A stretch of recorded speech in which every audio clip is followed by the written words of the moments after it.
Louise Bedford here, your host of the Talking Trading podcast. This is how traders excel. I was idly looking through some YouTube videos a short while ago, and I came across one that amused me highly. It was this man talking about his morning routine, and he was saying how he gets up at 4 a.m. and then he does meditation until 4:20. He runs on the treadmill with this walking meditation with his wife, where they connect and they share pharmacological GABA. And I'm like, what are you talking about? It was hilarious. And then down the bottom of the screen was this little face to begin with, all intently listening. And by the end of this huge 4-hour morning routine, this person was rolling their eyes. And honestly, it made me laugh. So I am inviting to the show Rizwan Memon.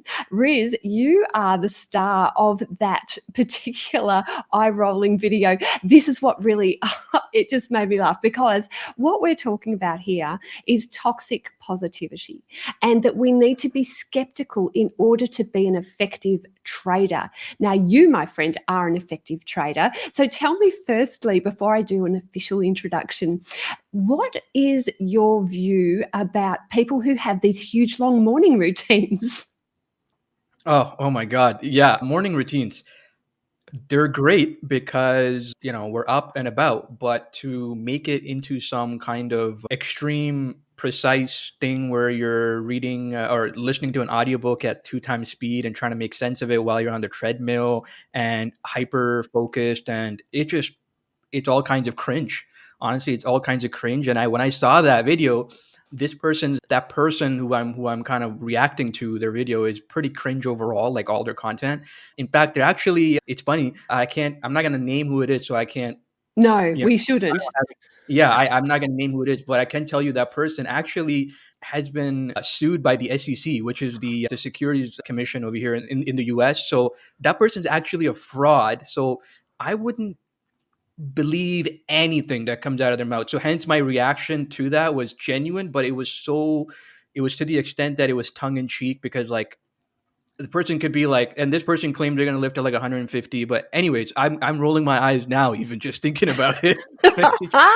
So it is a very good place to be in a skeptical mindset as a trader. Now, Riz, you're the founder and president of Riz International, a Canada-based financial education firm helping thousands of people across the globe maximize financial success. You've been a professional trader for over 17 years, and you started back in 2008 at the young age of 16, you lovely thing, with just $5,000. And you've gone on to generate over $10 million in trading profits. So as the founder of Riz International, you provide individuals across the globe with access to your unique strategies and methods. So rizinternational.com, that's the right website, isn't it, Riz? Yes, excellent. Good. So I wanted to talk with you about the importance of being skeptical, because traders should be skeptical. The financial markets are filled with misinformation. There is hype. There are false promises. There are people out to get you. It's not just the other market participants on the chart. There's actually charlatans out there.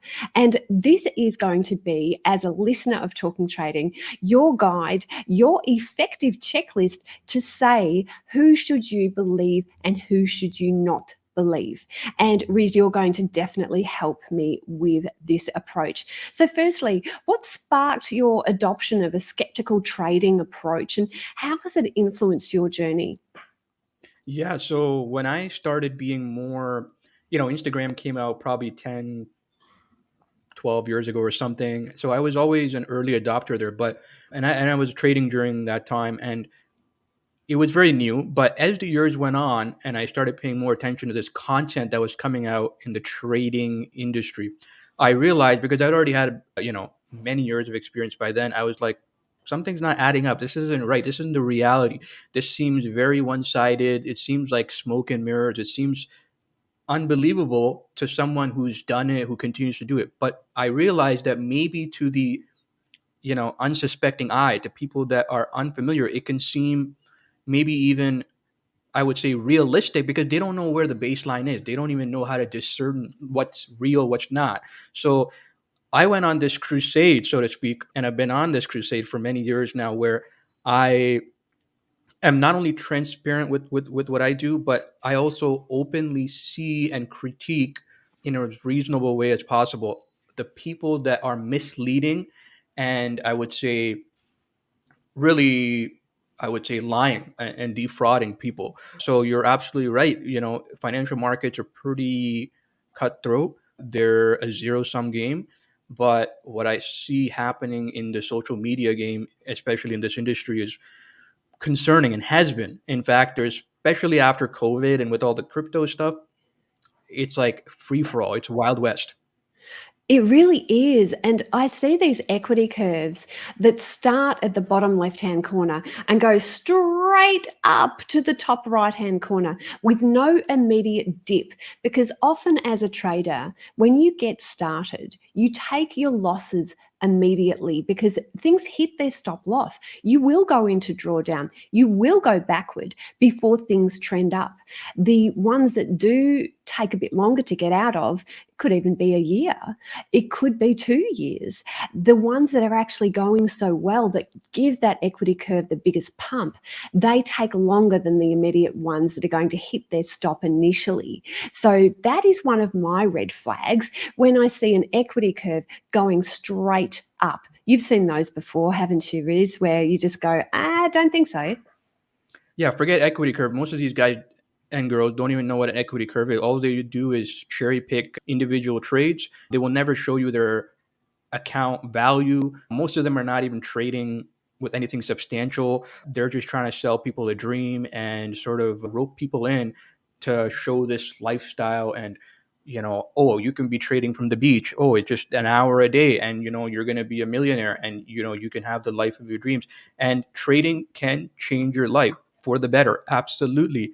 But if not done right, it can also change your life for the worst. So I make sure that whenever I talk about something, when I share my journey, I always give it from the lens of being realistic, reality, right? Even with my success, knock on wood. I know I'm not saying I'm successful, but even with the experiences that I've had, I feel like I always caution people, look, I'm one individual. You can learn and adopt and implement a lot of the things that I have gone through, experience, and teach. But don't get into the mindset that I want to be like Riz, or I want to go from 5K to 1 million in 1 year. No, like there has to be some reasonableness. There has to be some, you know, reality. Reality. Because a lot, I would have people come in. They're like, Riz, I work at a regular job. Maybe it's $15, $20 an hour, whatever, and I have $5,000 to my name, and I want to put it in the market, and I want to retire from working a job in the next year. I get where people are coming from because their perception is warped because of what they've seen online. So when they come to me with that, I'm like, first of all, let's get that expectation in line with reality. The reality is the vast majority of traders are not, and I believe should not be solely trading only. I'm a big believer in sustainable trading, meaning you trade with the ability to not need the money or the profits for paying the mortgage or rent or paying for groceries and food. Ideally, you don't want to do that. Sure, if you're at a certain level, then you can consider it. But 95% of people, I would say, should not make it their main thing because the pressure, the added level, it adds another layer to something that's already complex, that's already hard. You know the saying, right? Trading is the hardest way to make easy money, right? So it's something that I have realized over the years that a lot of my time goes into coaching people, guiding people on social media and those, who work with me on the realities of trading, that what they see and what they have heard isn't the norm. It's very, very exaggerated. And many times it's just lies. It's really lies. And it Mm. just blows my mind because it's very discerning. It's very concerning. I lose some sleep over it because of how many people get impacted and impacts their lives. So we've negatively. talked about a few different red flags. I want to unpack what you're talking about here, just so that we can develop a bit of a checklist. So, firstly, an equity curve that doesn't dip in the beginning and that doesn't show any drawdown ever. That is a warning flag.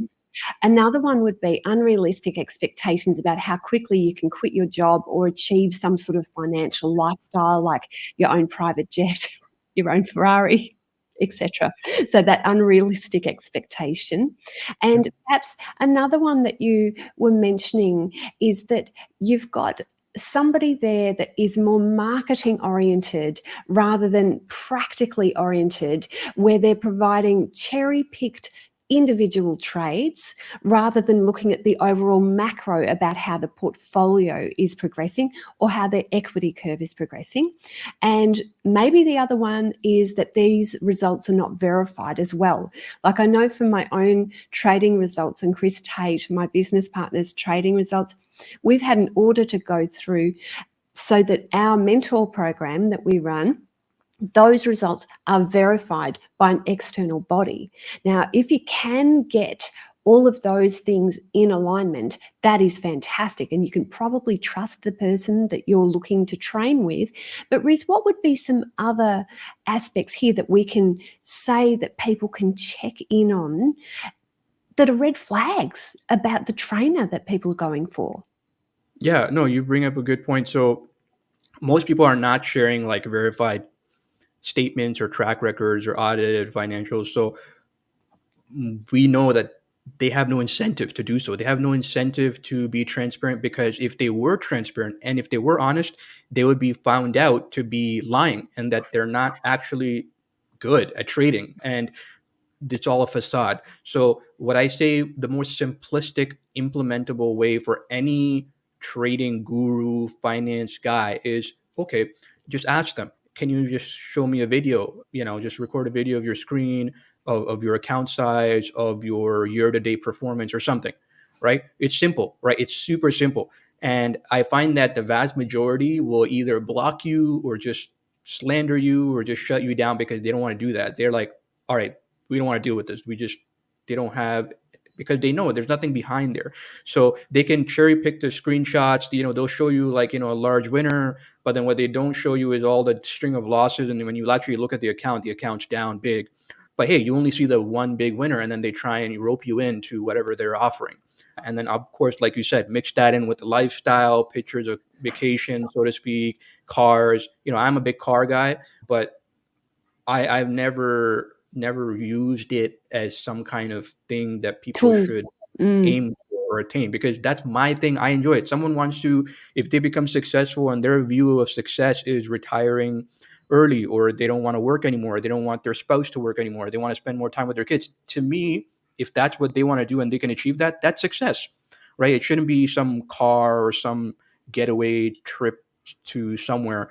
So in a nutshell, ask for video proof. Okay, just show me your performance. Like I do that. Like Mm. I will go in my trading app and record the screen from the phone, and then I'll go and people will see my account balance. People will see my P&L, how much I'm making today, losing today, and they'll see my equity curve along with my year-to-date performance, 1 year performance. So I show all that, because showing even pictures can be edited. We know we live in a day and age where obviously video can be edited, but it's a lot harder to fake videos than it is for screenshots. Absolutely. I've seen it. I've seen people like, this doesn't match up. You actually look and you're like, whoa, this guy adjusted the numbers. Like Yeah. the statement, it shows, okay, oh, I'm showing you my statement. It's my broker statement. And you look and you're like, this doesn't look right. Like this, and the average person won't know, right? But the numbers are messed. They're fudged. They're messed with. So I always say, yeah, if you know someone, you trust them, and you've already verified them, they've vetted them. Okay, maybe screenshots are fine, but generally speaking, video proof, yeah, Yeah, that is a really good point. And even if they are in a position where they're training other people, if you can see that there are video testimonials, not just written testimonials, I think that can make a big difference, because it's extraordinarily hard to fake a you, video testimonial. It's employ an actor, better, but yeah. So it's not definitely just what better. they make. It's what their people make if they're looking to take you on as a trainer. And the other thing to look into the background of the person who will be the trainer and the principles of the company. So in Australia, like my business partner and I have an AFSL, which is an Australian Financial Services License. We have to continually develop ourselves professionally to maintain that license.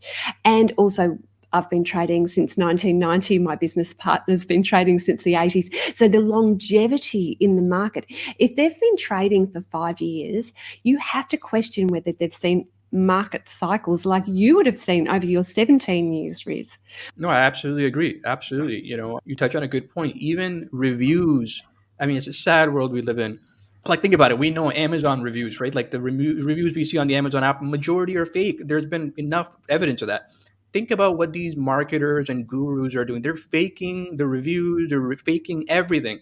It's nothing is beyond them. So remember, how we do the little things is how we do the big things. So if someone's going to fake a review, I bet you they can fake their performance, right, or lack thereof. They can fake everything. They can fake their lifestyle.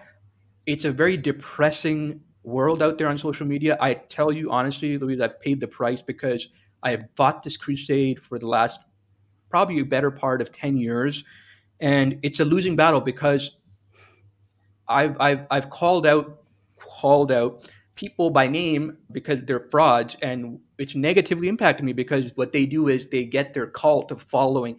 Oh, go after Riz. This guy's talking smack about your me and Guru, but I'm right. But then they sick them on me, and then they do mass reporting, so it impacts me. So I've been through that. I've been through that over the years, and so what I had to do was, unfortunately, it was a harsh lesson for me. It was like I'm gonna have to call out the things that these people do without naming specific names. I had to learn that the hard way. Just like when it comes to my transparency, I would share my account number when I would share my video performance of the year to date with the equity curve. I would show the account number because I wanted people to know that, look, I'm not showing two different accounts, taking a trade in one account and the other, and then showing the winning account with the winner trade. But the other trade's just completely a dud, and I've lost the money anyways.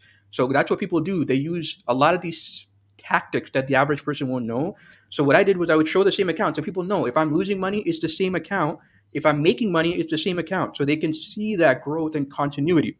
And what happened was, when I would post it, people are like, Riz, don't show your account number. Like, that's risky. People, like, it's not an ideal thing to show. And I'm like, no, I know that, but I still want to show it so that people know that, okay, this is legit. This is the same account. He's not, there's no bait and switch here. Even being transparent to the level that I am at has a negative because this was a couple years ago. I remember this was at nighttime. I was sleeping and I got a notification on my phone, and it was from my brokerage, and it was saying someone was trying to log into my account.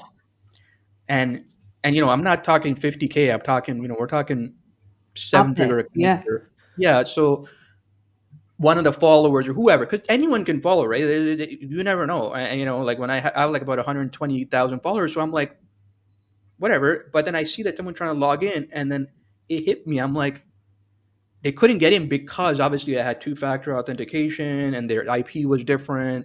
I don't know what country they're in. I don't know who they were. But then I realized, I'm like, even being so transparent has its risks. It's like you're putting yourself out there. I'm not getting anything by you know You talking about. really are. You are putting yourself out there, but that's one of the reasons why I wanted you on the show, because it is something that you have taken a personal risk with, and you are in that crusade mode. My business partner and I went to a function recently, and it was in the crypto space. We wanted to see what people were saying. Not only were a lot of the definitions incorrect, there were so many things that were said from stage as fact that could not have possibly worked. Now, let's talk about some ways that we can combat this as people looking for people to provide guidance for us. So when we've got a beginner trader, what is your advice to a beginner trader? What can they do so that they don't become a victim to either a scam or to misinformation? Yeah. So number one, as you said, be skeptical. Do your due diligence. How we should be doing due diligence on a stock, on a trade, making sure we've done our groundwork. Same for who you pick as a mentor, as someone who's going to guide you, because that can make or break your entire journey. There's people, especially post COVID, when people were home, everyone was getting into trading, and they fell in the trap of following or listening to someone who was not genuine, who was not legitimate. And they may have essentially had a horrible experience in financial markets. And as a result, maybe they lost money, maybe they blew up their account. And as a result, they left trading and investing completely because they were soured on it. And now think about it, they have had a bad experience, and now they will never associate with this thing, this financial market, which can be an amazing opportunity for growth, not just your wealth, but personal growth. I know for me and so many others that I've taught, trained, and mentored, it has positively changed their life in every aspect. It's not easy. It's not always great, but overall, just like when we look at an equity curve, you want the curve of your life also progressing. You're going to have setbacks, you're going to have ups and downs, but if the trajectory is generally upward sloping, that's good. So I would tell beginners, be skeptical.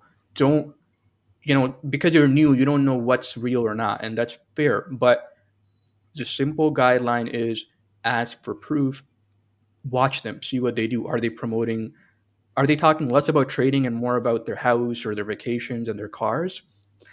That's a red flag already, right? Are they only showing you cherry pick screenshots? Are they only showing you stuff when they win, they never lose? Again, be skeptical. Ask yourself and them these questions, and you will find the vast majority of them will not entertain it because they know they always got another guy they can rope in, right? They always got another person they can rope in. They don't want to waste their time proving anything because they don't have any of the numbers to back it up, and that's the sad fact.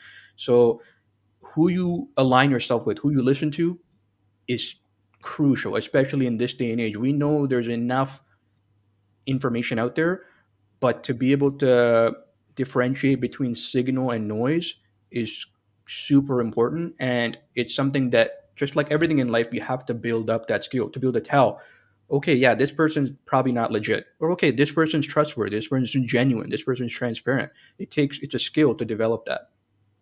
So educate yourself. Make sure that you are taking this to be as a professional would investigate a business before they enter into that arena. Do everything that you can to say, does this meet the BS test? Could it be that the person that you're listening to does not have your best interests at heart? Could it be? So just start to crowbar that open a little bit. And once you have got the right person, the right perhaps even group of people, then make sure that you are continually checking in with your gut feel. Is this actually making you feel like you can do this? Or is it something that is a red flag within yourself that you have been pushing down and repressing? I think sometimes we know the answer. We just don't want it to be true. I want to have that private jet. I want to be the crypto queen or whatever it might be. But then we disregard our actual inner voice that says something is amiss. Now, I wanted to talk more about your trading as well. So, you are a very disciplined person. I know from the routines that you follow, and both of us are quite specific and scheduled with our routines. I would love you to be able to convey some of that to the people that are listening to this, that are struggling getting into that discipline, that scheduled, that strategic scheduling, that strategic thought process that trading demands. So, how do you maintain discipline and focus when it comes to trading? Yeah. So, everyone has their process, but the general ground rules are there. It's not easy. Everyone's life is different. So I have people that I've talked to, trained, mentored from all walks of life, different ages, different situations, different countries, all over the world. So I never say I never want to box people and say this is the routine you have to have, this is what you got to do. But the general guideline is that you have to be self-aware. Make sure you have a plan. So like just how we would have a trading plan, have a plan of what you're going to do in the day. Okay, people have a lot of people I find have a job or a career or work or business throughout their trading. So find out, again, time zones come into play, all that stuff. Find out when, you ideally want to trade, and then find out what's your timing like. When are you more available? Figure that out. You have to know what works for you. A lot of people just think, oh, if I can wake up at 5 a.m. because some other guy online is doing it, then that's what I have to do. I have to take a cold shower and I don't know, listen to an audiobook while on the treadmill at 2 times speed because this guy's doing it. No, no, more often than not, it's all garbage. But if for you taking a cold shower works, then it works. If it doesn't, it doesn't. You know, I find that boxing people into some kind of routine is kind of counterintuitive because they'll they'll essentially be averse to sticking with it because it's hard. So you want to make it step by step.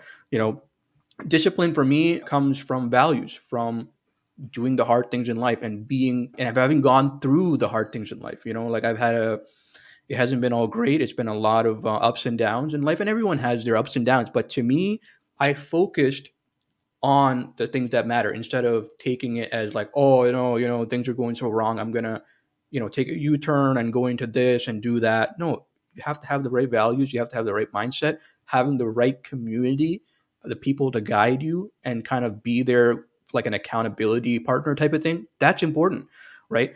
There's many ways to go about it. So I always tell people, don't box yourself in, experiment, see what works for you. Discipline, we know, is important. There's no one on the planet who will be like, discipline, oh, that's bad.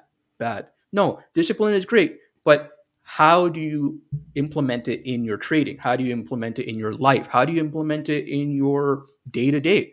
Right? No one's perfect. I'm not Mr. Hyper productivity here all the time. No, right? Like not at all. So some people might want to watch some Netflix, but they're getting all their work done. They've prepared for the next day's trade. They've got their trading plan. They've slept decent amount. They've got a decent life. Sure, yeah. I mean, watch Netflix or a game or whatever within balance, right? So I'm never going to be one of those people that will be like, no, no, no. You got to work 12 hours a day, and make sure you sleep 6 hours, and make sure you're up at 5 a.m. or 4 a.m. and make sure you are dunking yourself in like a cold tub full of ice. All of that to me sounds hideous.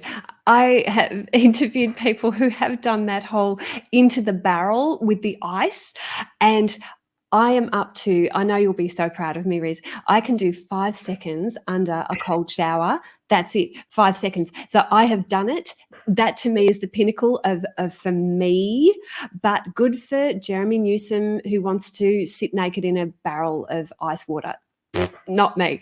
So I agree. I think it's finding your own way, working out the things that work for you, finding somebody to emulate, and looking to see from your own data, test and measure as if you are your own little science project.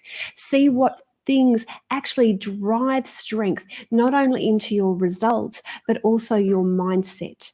That is what we really need to do to be a professional trader. Now, Riz, I'd love to hear your thoughts about the future of trading. Our industry is going through a lot of changes at the moment. There are input from AI, for example, is making a big difference. We've got changes with legislation. We've got things that are unregulated starting to take over in terms of more space in people's psyche, space on social media, and of course, everybody comes at this from a different angle, but I would love to hear your thoughts about what are the trends shaping the future and what can traders do to adapt so that they can thrive? Yeah, we've seen a massive amount of change. Even the advent of electronic trading has massive change. A lot of it has been good because like back in my day, early 2000s, I'm not early, but like 2008, like I didn't even have real time data. I was in college. sorry, of finishing high school, but I was going into college, and I remember first year of college, I had already been trading for a year or so, and I didn't have data on my phone. The iPhone had just released a couple of years back in 2008. And I had to go to the library, get on the computer, and go on Yahoo Finance. And then the data on there was 20 minutes delayed. So the point I'm trying to make is everything's progressed. Life progresses, right? You know, there's no there's no use fighting it. All we can do is either align ourselves, build our capabilities. So I always tell people there will there will always be a place for the individual trader. Just the way the market works, right? People are like, oh, they're not gonna, it's all gonna be algorithms. And yes, algorithms and institutions and AI and all that stuff has been there. It continues to get developed and grow. But we know that it's important to recognize that. And the retail trading space, people like you and me, other individuals that want to trade for themselves, I think that market will always be there. It's just going to adjust, meaning people trying to scalp, for example, back in the day, scalping in and out, if you were a big enough trader, you had the right data, you could do it. The past 10 years, scalping is like, I have not met a single scalper, meaning who trades and gets in and out like by hand. They're a hand trader in and out in a few seconds and show me their track record. I'm not buying it. I don't think they're profitable at all because there's no edge. There's no edge, absolutely no edge in the short term, few second trade time frame because it's all dominated by algorithms. It's all dominated by complex financial institutions that are way ahead of the curve. They have the fastest data, the fastest input. They have machine learning. They have everything. They have like quants. They have everything. There's no way an individual could be, oh, okay, looking at a chart and like enter, exit. Okay, I made $50 or $500. No, it's not sustainable. They're not doing it. They're not doing it. Period. And if someone is listening and they're like, "Oh, Riz, how dare you? I'm a scalper and I've been doing it for 10 years or 5 years, and here's I'm profitable." Okay, show me. Feel free to reach out, and I will gladly. What I'll do is I'll literally cut them a check because I'm that confident. It's bogus. There's no even their day trading can work to an extent, but the lower the time frame, the more noise, the less I would say identifiable the edge, the less opportunity to make money. Again, randomness is there. But when you increase the time frame, that's why I'm a big believer in swing trading, which is you place a trade, you give it time, meaning could be a few days, could even be a few weeks or months, right? For that, there's always going to be a place. If you're trying to compete with algorithms, you're trying to compete with, you know, things that most people don't even realize is there and how it works, it's a losing battle. It's a losing battle. Like would you I don't know, like, depending on the sport people like, basketball or soccer, you know, would they go on the pitch or on the field or on the court with a professional athlete? No, there's no point just because they played in their backyard with their friends. No, you're gonna end up losing. So you have to pick and choose your battles. You have to know, are you a small fish in a big pond? Are you a big fish in a small pond? Do you have any edge or capability in the sphere that you're operating in? If not, adjust, recalibrate. That's why I'm a big believer in swing trading. I've been doing it, like I said, for since the beginning. I'm fortunate that I didn't fall into this scalping day trading trap because my trajectory as a trader and profits obviously could have been completely different. Most traders blow up. They don't end up remaining traders anymore because the style of trading they're doing is wrong and it's just not conducive to the current market and the current times we live in. Back in the 80s, yeah, there was information was so slow. You heard something from the grapevine, you were a few hours ahead of the curve, right? Not anymore. Like whether you're an institution, a hedge fund, I worked in banking, or whether you're a retail trader. When I started trading, if I had to place a trade, it cost me $50 per trade to place a trade online, right? Because the brokerage online platform was so new and like, oh my God, like you don't have to make a phone call anymore to place an order. $50 per trade now in many places across the world, the norm is $0 commission trading for stocks. Now, yeah, if you trade options and other products, it might be a small fee, but it's negligible. It's so negligible. So imagine technology and how things have progressed is also good for opening up this thing. And in many ways, back in the day, all these guys on TikTok, Instagram, YouTube, who are trading now, they wouldn't be able to afford it because with their $2,000 account, they placed 20 trades to half their account's already gone out of commission. So Yeah. the times have changed. So it's opened it up to the masses, but as a result, it's also opened it up to a lot of the charlatans, the scammers, the liars, the frauds, right? So So this is a it's lesson for life. up to every individual to protect themselves. Do Yes. your education, do your due diligence. Make sure you get the facts and don't go just on emotion. Riz, you have been fantastic to talk with. How can people get in touch with you? Yeah, they can go on my website, rizinternational.com. So www.rizinternational.com. Just spelled exactly how it sounds. People can follow me on Instagram, same thing, Riz International. YouTube, same thing, same name. I'm very open, I'm very communicative. People ask me questions all the time on Instagram, and they're kind of shocked because I respond to every single one myself. And I've been doing it for years. This is a labor of love for me. I always joke around, I say, I have given my life, for better or worse, I have given my life to this craft, to what I do for a living. And it's passion. It's a labor of love. I take it seriously.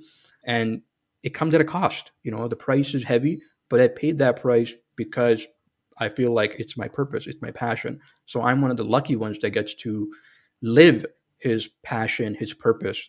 It's not easy. There are some days where I'm just like, I don't want it. I can't. I'm done. I need to. I have more than enough that I can just stop.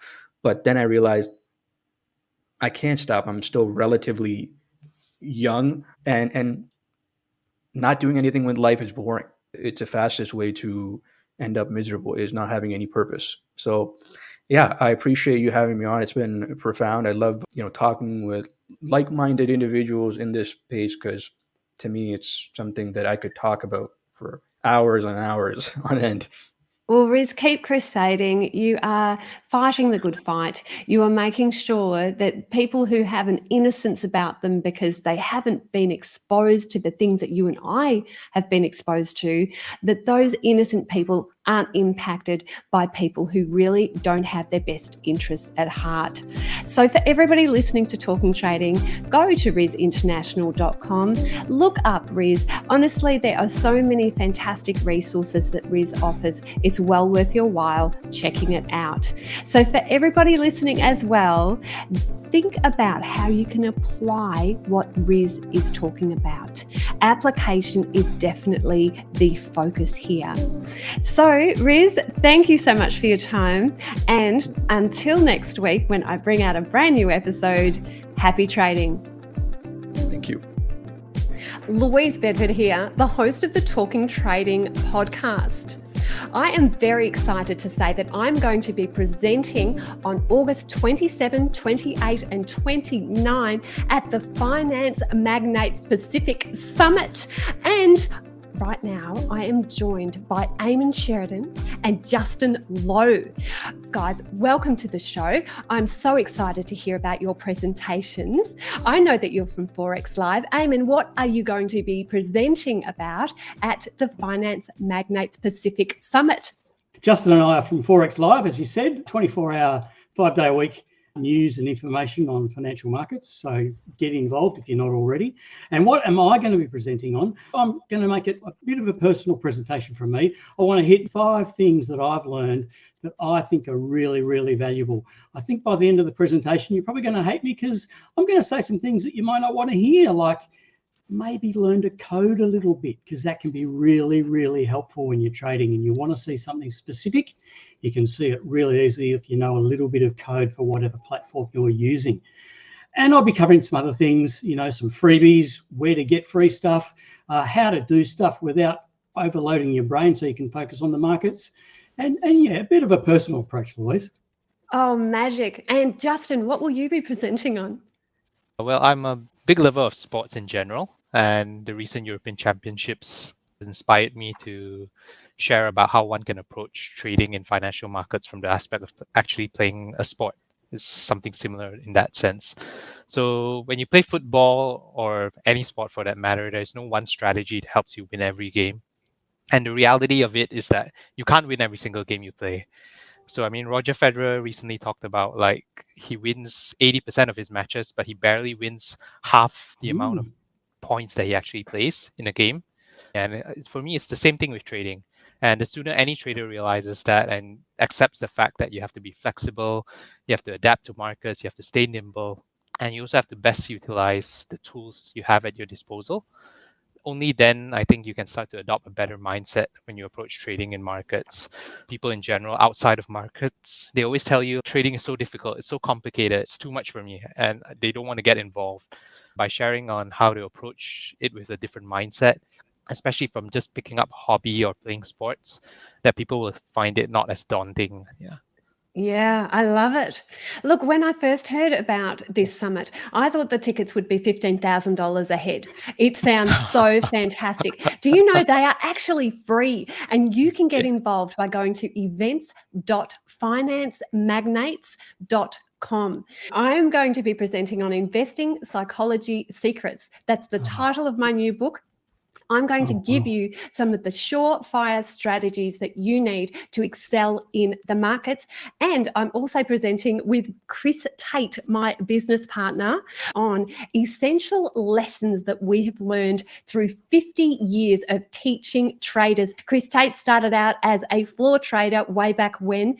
I personally have been trading since 1990, and I'm a best-selling author. So I'm so looking forward to conveying those incredible lessons to everybody in the audience. It's a way that you can meet us all in person. Enough of this online BS. We are going to be there shaking people's hands. So come to events.financemagnates.com. It's a Sydney-based event, August 27th through to the 29th. You're going to want to be there. Great chatting with you guys. Thanks so much, Louise. Thanks.